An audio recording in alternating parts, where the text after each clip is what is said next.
More now on the crisis in Iraq. We're joined once again by General Peter Chiarelli and Martha Raddatz in Baghdad. Martha, I want to start with you. You, of course, are on your 23rd trip to Iraq. You were there for virtually every phase of that war. You were there as American troops left Iraq. What is your sense? Did you ever envision something like this happening?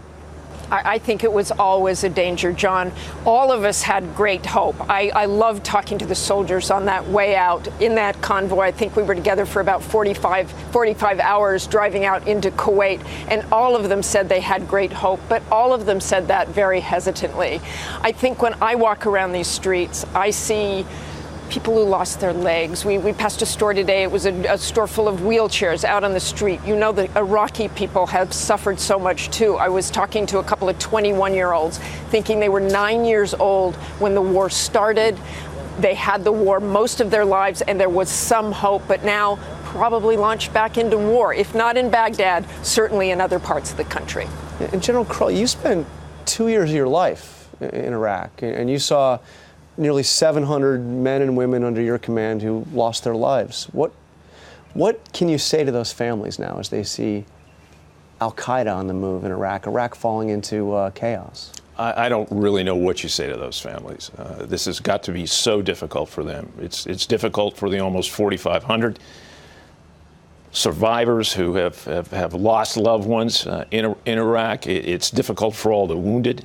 It's difficult for all those folks who spent much longer than I did, much longer than 2 years, 4, 5, 6 tours over there, and put their lives on hold. To see this happening is extremely difficult for all of us. I mean, does it mean it was all for nothing? Well, it really seems to be that way today. Hopefully things will get better.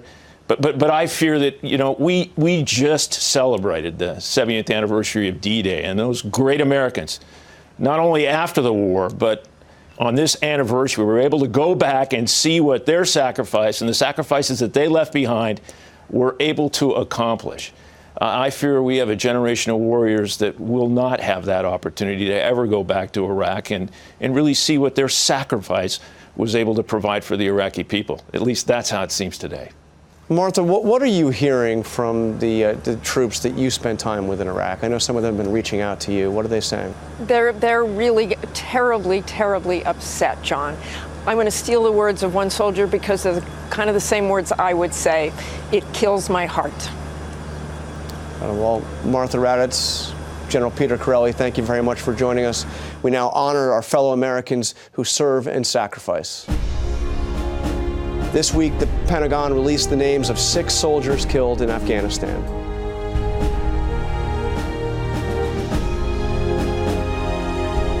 That's all for today. Thanks for sharing part of your Sunday with us. Check out World News with David Muir tonight. And to all of the dads out there, especially my father, happy Father's Day.